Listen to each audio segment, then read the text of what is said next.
Hi everyone, Julie Headland here. Welcome to part 3 of the fast draft formula for picture book writing that I just made up. This is our third part so that we can have a draft at the end of a month. The previous two, if you haven't seen them yet, please do, because obviously these build on each other. Part 1 was all about getting our main character. Part 2 was about establishing the problem and differentiating between their regular world and the moment that everything changes. So for part 3, we're looking at how is the main character going to attempt to solve the problem. And in this exercise, I came up with Mildred, who is a unicorn, who wants to be a horse. The reason she wants to be a horse is because she was flying around spreading rainbows, and she saw some riders on horses herding cattle, and she decided that she wanted to be part of that community, and she wanted to have purpose, and she wanted to work. But she couldn't, because it turns out that her unicornness became a very big distraction. The humans were like, whoa, see what I did there? This is what happens when you start brainstorming. The humans were like, whoa, you're a unicorn and this is way too lowly of a job for you. Plus, you're scaring all of our horses, because the horses were scared, right? Because here's this kind of horse-like thing that has a big horn.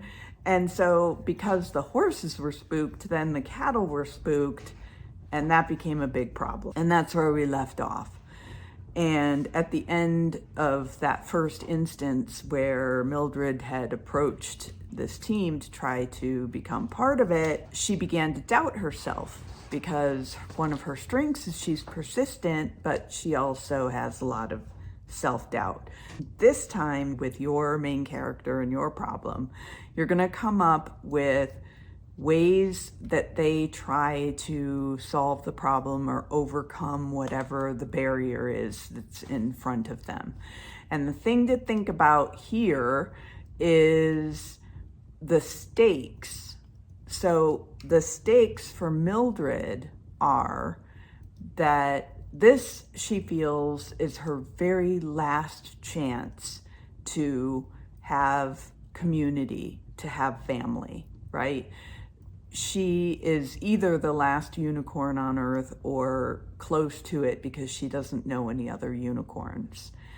And now I'm going back further, but maybe she had been wanting companionship for a long time, and also she was willing to work for it. She didn't want to just be like some object to be looked at. How is she going to try to overcome the horse's fear and the human's reluctance to include her? The first thing that comes into my mind, so we're going to, you with your story, and here we're going to try to just brainstorm through this. So the first thing she might try to do is herd up the cattle all by herself, okay? And what she probably finds is cattle are not easy to herd, especially solo. So they scatter even worse. And now they're not even in a group, they're scattered all over. And everybody is even more frustrated. What might she do next? I think she would have to be saying to herself, okay, you've made a big mess now, right? Like, how are you going to overcome this? Let's say maybe she thinks that she can convince the horses that she can work with them and be an extra team member, and they can divide and conquer. But unfortunately, she pokes the horses by accident, which is exactly what they were afraid of. And she's trying to apologize, but they don't speak unicorn and whatnot. So maybe her third thing is she's gonna try with the humans, because humans love unicorns. So she approaches them and she's all twinkly and bell sounding, But the problem there is that then they can't hear the bells that the cattle are wearing. And so everything now is just a mess. And along the way, Mildred is getting more and more upset about the fact that if she can't solve this, she's going to be alone for the rest of her life. And now even rainbows are not going to fix it. What you're going to do here is get to the moment at which your character hits the all is lost moment or the dark night of the soul. So this is where the character cannot get any lower. Like they've given up, they think all is lost. And it's this very poignant moment of despair. So for Mildred, she's tried with the cattle, she tried with the horses, she tried with the humans, and she goes down by a river because unicorns supposedly love rivers, let's say.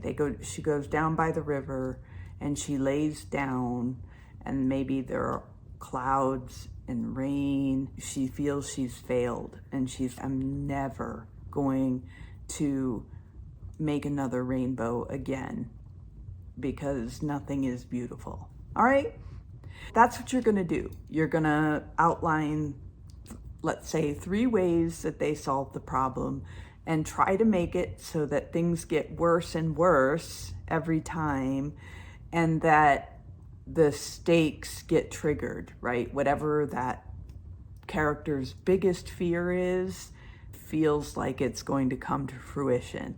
And I know that's a tough place to leave it, but that's where we're going to leave it this week. Okay. And then come back. Next week is week 4. Yay. So we get to wrap it all up in a tidy bow. Because no, this is just a very bad first draft, but nonetheless, come back next week and we'll finish it up.